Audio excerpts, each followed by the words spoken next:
साथियों, क्या हो यदि नारद जी इस कलयुग में भी हमारे बीच प्रकट हो। इसी इमेजिनेशन को ध्यान में रखकर यह वीडियो बनाई गई है। इसमें 2 आवाजें हैं, वो दोनों मेरी ही आवाजें हैं। बस इतना संभाल लीजिए क्योंकि एआई की वॉइस में इतना मॉड्यूलेशन नहीं है। आरंभ करते हैं आज की पॉडकास्ट को।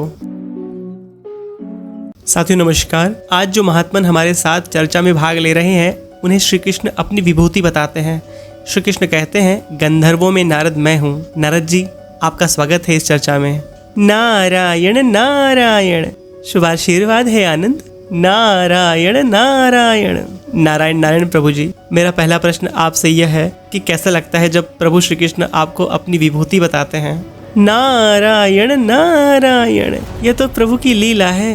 भगवान अपने सभी भक्तों का भजन करते हैं। जिन पर भगवान अति प्रसन्न होते हैं उन्हें वे अपना स्वरूप दे देते हैं। नारायण नारायण। नारायण नारायण प्रभु जी, मुझे बस यही जानना था कि प्रभु जी भगवान अपना स्वरूप दे देते हैं, इसका क्या अर्थ है, वह ऐसा कैसे करते हैं। नारायण नारायण, यह प्रश्न तभी हृदय में आता है जब बहुत जन्मों के पुण्य एकत्रित हो गए हो। नारायण नारायण, भगवान के स्वरूप का अर्थ है आपका अपना निज स्वरूप। प्रभु निज स्वरूप का ज्ञान दे देते हैं, जिससे भक्त और भगवान के बीच की दूरी मिट जाती है। नारायण नारायण।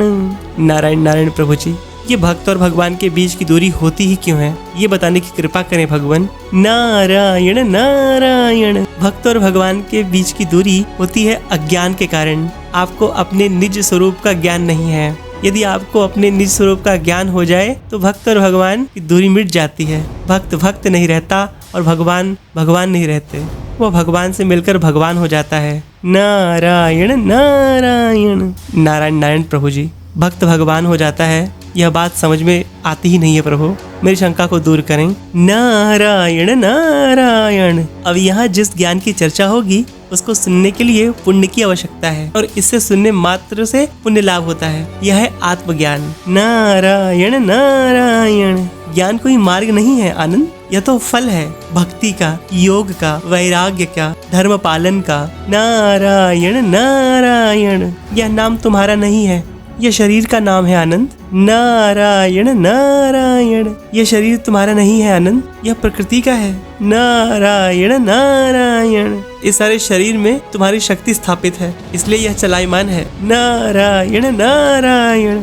बचपन चला गया पर तुम वही के वही हो, युवावस्था जा रही है पर तुम अबदल हो। नारायण नारायण। इस शरीर के पहले भी तुम थे, पर तुम क्या थे ये तुम्हें नहीं पता क्योंकि तुम्हारी स्मृति भ्रंश हुई है। नारायण नारायण। अब बताओ तुम कौन हो। नारायण नारायण। नारायण नारायण प्रभु जी, मैं आत्म तत्व हूँ। नारायण नारायण। बहुत बढ़िया, यह मार्ग नहीं है, यह एक फल है जिसका कभी क्षय नहीं होता। नित्य इसी भाव को गुनगुनाओ। नारायण नारायण। न तुम कामी हो न तुम क्रोधी हो। काम का ज्वर उठता है, क्रोध का ज्वर उठता है, मन पर इसका प्रभाव पड़ता है। काम और क्रोध के हटते ही मन क्रमशः सुखी और दुखी होता है। तुम मात्र इसके दृष्टा हो। नारायण नारायण। इंद्रियां स्वभाव से ही विषय भोग करने वाली होती हैं, परंतु निज स्वरूप का ज्ञान होते ही तेरी इंद्रियां स्वयं ही सब ओर से हटकर आत्म तत्व की ओर आ जाती हैं। नारायण नारायण।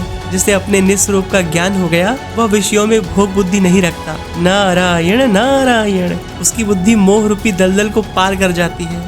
नारायण नारायण। ऐसा स्थित प्रज्ञ महापुरुष सुख दुख में सम रहता है और अपने आत्म तत्व में संतुष्ट रहता है। नारायण नारायण। वह आनंद को प्राप्त करता है। आनंद। नारायण नारायण। नारायण नारायण प्रभु जी, आपने ज्ञानवानों के जो लक्षण बताए हैं उसे सुनकर तो लगता है भगवत प्राप्ति कठिन नहीं है। आगे उस ज्ञानवान के क्या अनुभव होते हैं प्रभु। नारायण नारायण। आत्मपरायण ज्ञानवान अपने निज स्वरूप का ज्ञान प्राप्त करने के बाद सब और भगवान को तत्व रूप से देखता है। नारायण नारायण। उसके चित्त में ब्रह्माकार वृत्ति उत्पन्न होती है। उसको अनुभव होता है कि इस पंच महाभूतों से बनी सृष्टि में वह सर्वव्यापी परमात्मा तत्व है, जैसे रोम रोम में आत्मशक्ति व्याप रही है। यही है प्रज्ञा का प्रकाश। नारायण नारायण। ब्रह्माकार वृत्ति इस प्रकार होती है। मैं ब्रह्म हूँ, मैं सत स्वरूप हूँ, मैं चैतन्य स्वरूप हूँ, मैं आनंद स्वरूप हूँ, मैं नाम रूप से परे हूँ। यह अखिल ब्रह्मांड मेरे भीतर है और मैं इसके भीतर कण कण में व्याप रहा हूँ। मैं जल में रस हूँ, मैं चंद्रमा में प्रकाश हूँ, मैं ओमकार हूँ, आकाश में मैं शब्द हूँ, इस पृथ्वी में मैं पवित्र गंध हूँ, पुरुषों में पुरुषत्व हूँ, अग्नि में तेज हूँ, तपस्वियों का तप हूँ, संपूर्ण प्राणियों का जीवन हूँ, मैं बुद्धिमानों की बुद्धि हूँ, मैं तेजस्वियों का तेज हूँ, मैं अविनाशी हूँ। यह सारा संसार मुझे नहीं जानता। नारायण नारायण, यह ब्राह्मी स्थिति है आनंद। इसको जितना सुनोगे उतनी ही दृढ़ होगी। यह जानने के बाद तुम परमात्मा तत्व में एक ही भाव में स्थित हो जाओगे। यह परमात्मा का स्वरूप है। नारायण नारायण। नारायण नारायण प्रभु जी, आपने तो आत्मज्ञान के साथ ब्रह्म ज्ञान भी दे दिया। इस ज्ञान को सुनने वाले तो धन्य हो गए। हे प्रभु, क्या यही है आत्म साक्षात्कार की घड़ियां? नारायण नारायण। हाँ आनंद, इस ज्ञान को बार बार सुनने से यह और भी दृढ़ होता है। इससे तुम श्रोत्रिय ब्रह्मनिष्ठ हो जाओगे। ब्रह्मज्ञानी की तुलना किसी से नहीं की जा सकती। नारायण नारायण। नारायण नारायण प्रभु जी, आपके इस सत्संग से हम कृतार्थ हुए। प्रभु, आपसे विदा लेने का मन नहीं कर रहा, किंतु विश्राम लिया जा सकता है। नारायण नारायण प्रभु जी। नारायण नारायण। ज्ञान युग में प्रवेश करो आनंद, नया सवेरा होने को है। नारायण नारायण। साथियों, नारद जी के इस दिए हुए ज्ञान से यदि आपका हृदय प्रफुल्लित हो उठा हो तो वीडियो को लाइक करें, इसे शेयर करें, चैनल को सब्सक्राइब करें, बेल आइकन को प्रेस करके ऑल पर सेट करें। आपसे मिलता हूँ अगले वीडियो में। ओम शांति।